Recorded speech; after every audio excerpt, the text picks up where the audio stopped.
Yo, what's up guys, welcome back to the channel. In today's video, let me show you how to track loan utilization in Lendio. Knowing how much of your loan you've used helps you to manage cash flow effectively. Here's how to do it in Lendio. First, log into your Lendio dashboard and then navigate to the My Loan section. There you're going to select the loan that you want to monitor and then look for a utilization or funds disbursed tab.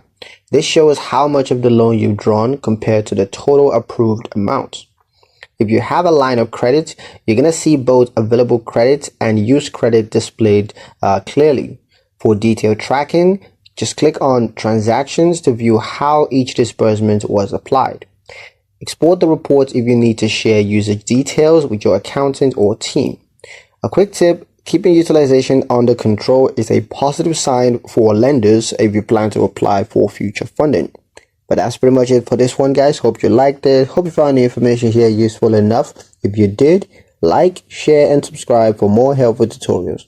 Thank you guys for watching, and I'll see you in the next one.